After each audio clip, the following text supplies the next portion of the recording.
Alors bonjour tout le monde, alors aujourd'hui faites pas trop attention à ma tête, hein. Je viens de faire ma séance de sport et comme j'ai eu une petite idée recette, j'ai tout de suite pris mon téléphone pour vous filmer tout ça. Donc aujourd'hui on va faire quelque chose avec des pommes. Il reste des pommes et comme elles commencent à être bien mûres, on va faire un petit dessert. Donc je vous montre tout de suite les ingrédients qu'il nous faut. Alors, voici les ingrédients. Du coup, en l'occurrence, il me restait que 4 pommes, donc ça suffira largement. Il vous faudra du sucre et une pâte style pâte feuilletée ou pâte brisée. Là, en l'occurrence, c'est de la pâte feuilletée. Et il vous faudra aussi un œuf, ou plutôt un jaune d'œuf. J'ai lavé, pelé et tranché les pommes. Et j'ai réservé. J'ai mis la pâte comme ceci dans un plat à tarte. Mais c'est pas fini. Si, comme moi, vous avez oublié que vous n'avez pas plus d'œufs, et ben ce que je vais faire, c'est que je vais caraméliser les pommes avec un peu de sucre et un petit peu de beurre. Pour qu'ensuite, je vais me servir du caramel pour mettre par-dessus la pâte. Alors, c'est pas compliqué.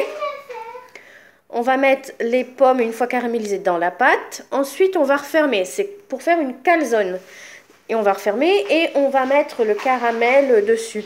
Mais si vous avez des œufs, c'est encore mieux. Vous mettez l'œuf par-dessus. Voilà, tout simplement. Donc, et on va cuire ça à 180 degrés pendant un quart d'heure, 20 minutes. Le mieux, ce serait de faire 10 minutes de chaque côté. Je vais essayer de garder du caramel pour faire dorer l'autre côté de la pâte. Et donc, je vous montrerai le résultat tout à l'heure. Alors, je vous montre. Là, il m'a fallu même pas 5 minutes. Donc, j'ai obtenu un petit caramel, mais vite fait. Voilà, c'est tout ce qu'il me fallait. Donc, voilà, les pommes, elles ont bien doré. Donc, on va les mettre dans la pâte. Bon, je suis toute seule à filmer, donc je pourrais pas vous montrer cette étape. Et puis, c'est pas compliqué, hein.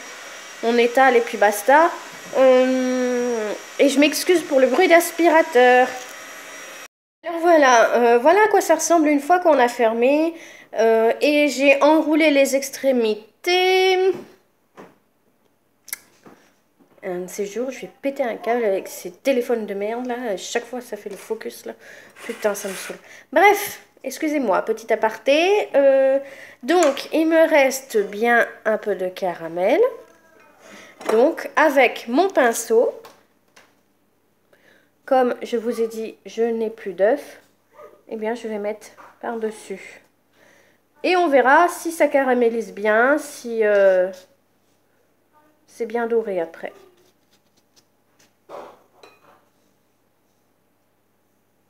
Et on va cuire ça à 180 degrés. Allez, on va dire 10 minutes. Juste pour que le dessus soit doré, vu que les pommes, elles ont déjà cuit. Excusez-moi, hein, c'est pas facile de filmer d'une seule main. Voilà. J'en garde un petit peu de caramel pour l'autre côté. Et voilà. Et au four. Alors, voilà ce que ça donne. Une fois cuit, j'ai fait cuire ouais, une quinzaine de minutes. Facile. J'ai d'abord cuit 10 minutes. Ensuite, j'ai rajouté du caramel par-dessus pour finir de faire dorer. Et j'ai remis 8 minutes à peu près. Parce que j'ai un four qui bizarrement a besoin de faire cuire un peu plus longtemps que les autres. Donc voilà ce que ça donne. Si le focus veut bien se faire. Voilà. Alors c'est pas aussi doré qu'avec un jaune d'œuf. Donc si vous avez du jaune d'œuf, n'hésitez pas à utiliser l'œuf plutôt que le caramel. Mais en tout cas, ça sent hyper bon. Alors, une calzone aux pommes, honnêtement, je ne saurais même pas vous dire si la recette, elle est sur Internet ou pas. Là, ça m'est venu l'idée comme ça et je me suis dit, ça pourrait faire une recette de dessert sympa, facile, pas chère, avec peu d'ingrédients. Donc, je me suis dit pourquoi pas vous faire la vidéo.